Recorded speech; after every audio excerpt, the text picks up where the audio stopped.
Hey guys, it's Jeremy here, our Metal Music Meltdown, back with another video. We're for today, guys, is another album review. This time we'll be checking out the latest offering from the band Hidden Intent. This is their fourth studio album entitled Terrorform. It just released on March 21st, 2025. It's an independent release. They're based out of Australia. And this is my introduction to the band. Never heard anything about this band prior to this. And the album card kind of caught my eye. I came across it on YouTube or Metallum somewhere. And as soon as I saw the band's style of music was thrash slash groove metal, I was instantly hooked and wanted to check it out. So I did, and I was pleasantly surprised, and it was a banger. It's got 12 tracks in total, like I said, just under 47 minutes. Starting with the artwork, it's got this really cool artwork. It's kind of dark looking. It's got this younger person's image with their faces all messed up and bloody looking. And then it's got a really cool logo at the top with a kind of symmetrical design. And then at the bottom, just Terrorform. Really cool album cover, really caught my attention. Perfect example, guys, of how artwork can still sell albums. As soon as I saw this, it kind of intrigued me right away and I wanted to see more about it. So I looked up the band, checked out what kind of metal they were, and I instantly wanted to listen to it, and it worked. So yeah, let's jump right in. The first song, Paradox, just an instrumental introduction, just over a minute long. Really cool intro and instrumental. It's got a really clean guitar tone, really beautiful guitar tone on this one. I really like how it sounds. It's very cinematic. Kind of sets the mood for the album. I'm not normally big into introductions, but this one's a little bit different. It sounds really cool. And then from there it goes right into the song The Ruins, which might be one of my favorite songs on the album, if not my favorite. It's just a banger of a thrash album, so catchy. The riffs are just pummeling and heavy and in your face. And I think there's a video for this song, so if you're interested to check these guys out, definitely check out the song The Ruins. Really killer song, pure thrash.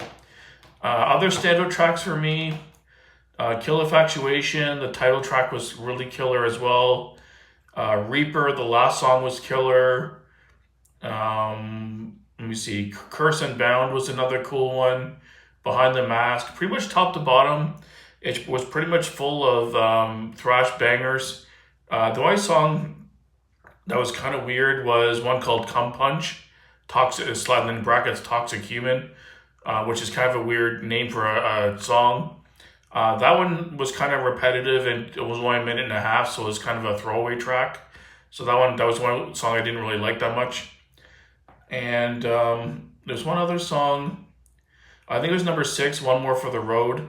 That one was a little bit more of a mid-pace, kind of a slower song. The only song in the whole album that wasn't really high intensity.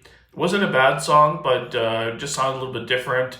A different, more mid-pace song, but not as thrashy. Kind of more hard rock and with a little bit of thrash tendencies kind of mixed in, but still, I don't know, okay song. But the rest of the album, pretty much top to bottom.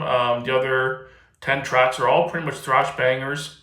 But like I said, the ones that kind of stood out the most to me were The Ruins, Killification, Reaper, The Loss, not The Loss, sorry, Curse and Bound, and Behind the Mask were the standout tracks.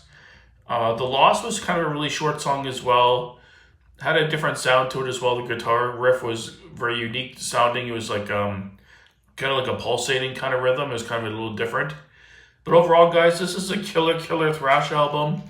If you're not, I've never heard of these guys, please check them out. I was pleasantly surprised. It's honestly one of my top 3 or 4 thrash albums of the year so far. I was really pleasantly surprised. It just goes to show you how many bands are out there that are unsigned or unrecognized that just need the coverage and need to be exposed, because this band kicks ass and they're just as good as any bands putting out thrash right now. I put this up against any recent Megadeth or whatever album, and it's just as good, if not better. It's a shame that these smaller bands that are unsigned just don't get the coverage, because they put out such quality material, and it's a shame, really. So that's why we have channels like mine and other people on YouTube that help, review these albums and give them a little bit more exposure. Even if I expose this band to 10 new people, for me, my job is done. If I can introduce 10 people to the band, get them interested, maybe get them a couple sales, for me, I'm pretty happy. This is definitely an album I definitely want to pick up on hard copy, and I definitely want to check out their early material, the other 3 albums. So yeah, for the production was really good. The guitars were heavy, the music sounded really heavy and full. The mix was really good. Everything was pretty balanced. The guy's vocals are really good, kind of a gruffy, aggressive kind of yelling style, but it really suits the music really well. I really enjoyed the vocals on this as well. Not really any gripes on the album really. Just that one song I found to be kind of a throwaway. The Come Punch one, I didn't for a minute and a half. It could have been without it, but to be honest. But otherwise, the album was really, really strong. A ranking out of 10, I'm going to give it an 8.5 at least. It might even work up to a 9 with a couple more listens. But for now, I'm going to give it an 8.5 out of 10. Let me know down below what you thought of the album. It's a killer album. I'm looking forward to grabbing a CD version of it. And yeah, and more material from these guys hopefully to come in the future. So thanks for watching, guys, and keep it metal.